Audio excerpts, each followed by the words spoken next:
Tous, bienvenue dans cette nouvelle vidéo.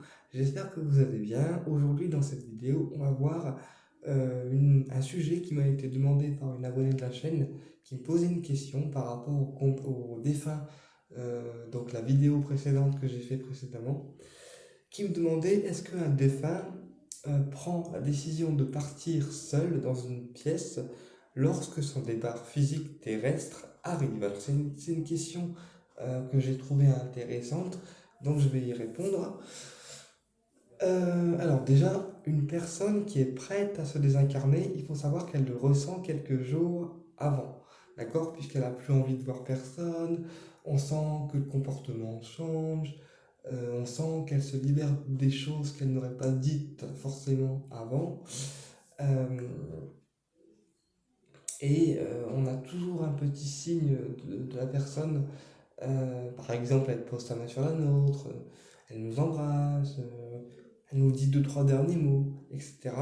Et quelques jours après arrive la désincarnation. Mais c'est vraiment comme ça que ça se passe en fait. Enfin, moi, c'est comme ça que j'ai toujours observé les choses.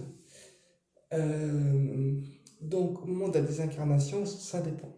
Si c'est des départs qui sont brutales, c'est en fait que le départ terrestre, il est écrit là-haut. Donc en fait, pour moi, même le départ terrestre, il est écrit. Comme j'ai expliqué, un Métatron, il décide de notre contrat d'âme et avec qui on doit l'honorer, et des épreuves aussi qu'on doit traverser dans la vie. Mais pour moi, notre mort est également, en fait, bah ouais, écrite, en fait.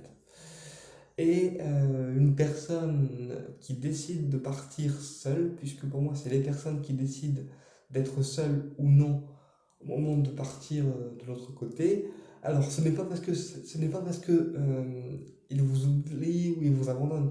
C'est juste que si c'était une personne qui était très fière, une personne qui avait une bonne image en fait d'elle et qui aimait en fait qu'on garde une bonne image d'elle, elle va pas forcément prendre la décision de partir entourée parce que c'est une façon en fait pour les défunts de partir dignement, d'accord? Après, je vous dis pas que c'est la vérité. Je suis pas là pour vous dire que ce que je vous dis c'est parfaitement la vérité, c'est ma vérité à moi. Après, vous en faites ce que vous voulez.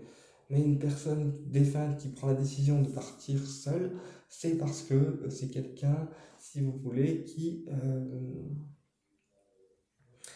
préfère partir seul pour éviter de voir sa famille souffrir, en fait. Parce que forcément, quand on part entouré avec le défunt, bon, même si on l'entoure, quand c'est la fin, les personnes qui sont autour, ils en souffrent. Il y a des pleurs qui se font sortir, etc. Enfin bref, voilà quoi. Et donc, du coup, les personnes qui partent seules, c'est juste pour partir en fait dignement et, et en fait bah, ne pas voir la personne souffrir. Et souvent, les défunts, c'est ce qu'ils me racontent. On est parti seul parce qu'on ne veut pas que les gens qui restent nous voient partir. Voilà, pour ne pas les faire souffrir. Alors même si après, une fois qu'ils sont passés de l'autre côté, forcément, on souffre parce qu'on les a plus physiquement en fait, hein. Même si énergétiquement, on sait que l'âme du défunt, en fait, elle reste, hein. Euh, mais c'est vrai que la présence physique manque, en fait.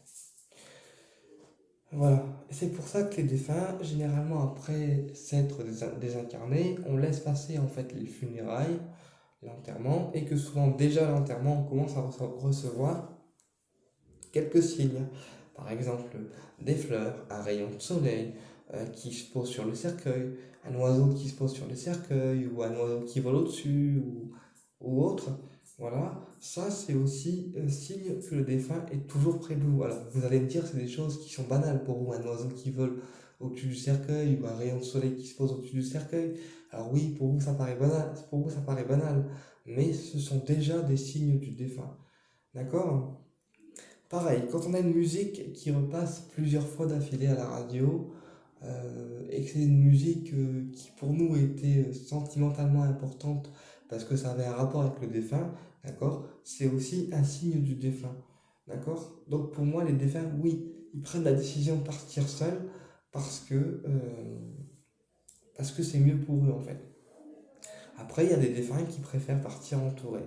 parce qu'ils se sentent rassurés, parce qu'il y a aussi des défunts qui ont peur en fait de la mort, hein, qui ressentent au moment de la désincarnation une sensation de peur parce qu'ils ne savent pas ce qui les attend de l'autre côté.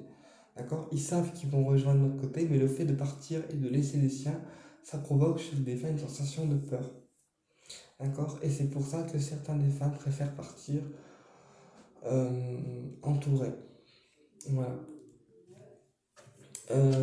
Pour répondre à la question, et après c'est là justement qu'on va entamer pour les personnes qui croient en la vie après la mort. Alors, tout le monde n'est pas obligé d'y croire. Moi personnellement, je suis médium spirit, donc je sais que c'est réel, parce que je rentre en contact avec les défunts régulièrement. Mais pour ceux qui croient en la vie après la mort, c'est là qu'on va pouvoir opérer, enfin sélectionner un médium ou une médium qui va pouvoir entrer en contact avec notre cher défunt.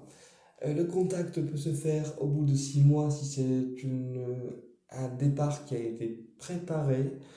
À l'inverse, si c'est un départ qui s'est fait brutalement, enfin oui, qui s'est fait brutalement, le défunt peut très bien venir 1 mois ou 2 mois après le départ physique pour déjà commencer à révéler des choses. Mais en tant que médium, je préconise un délai de 6 à 7 mois d'attente. Après, c'est à voir si le défunt est prêt ou pas. Puisque comme j'expliquais, une âme qui part de l'autre côté, déjà il faut qu'elle assimile la nouvelle énergie euh, et aussi le fait de ne plus avoir de corps, hein, puisque il y a des défunts qui en sont conscients, hein, qui sont partis de l'autre côté, qui n'ont plus de corps, que l'horreur elle est venue, mais il y a des défunts aussi qu'on qualifiera d'âmes errantes. Ce sont des défunts qui, eux, n'ont pas forcément conscience qu'ils sont morts et qui vont rester coincés dans un lieu ou qui vont monter là-haut mais sans avoir pris conscience qu'ils étaient partis. Et dans ce cas, il faut un temps d'intégration pour intégrer qu'en fait la vie terrestre leur est bel et bien terminée. Voilà, et après, une fois qu'ils ont intégré toutes ces choses, donc c'est-à-dire la nouvelle énergie, le nouveau climat, parce que là-haut c'est un climat qui est différent du nôtre, c'est un climat tempéré. Euh, et une fois aussi qu'ils ont pris en fait suffisamment de puissance en termes énergétiques, on va pouvoir commencer, nous les médiums, à les canaliser, à les capter, à les percevoir via les contacts défunts. Même si moi, en contact défunt, je prends toujours une photo de la personne défunte, de préférence seule, d'accord, avec le nom, prénom, et si je la connais pas, date de naissance. Ça me permet à moi d'aller chercher la bonne personne, ou d'avoir accès à la porte des défunts avec la bonne personne, pour qu'après la personne vienne dans la pièce et me délivre ce qu'elle a délivré. Euh, voilà, donc les défunts ne vous ont pas oublié, hein, les défunts sont toujours avec vous, il suffit juste de penser à eux. Même si vous n'allez pas forcément tout le temps vous recueillir, etc., les défunts sont toujours avec vous.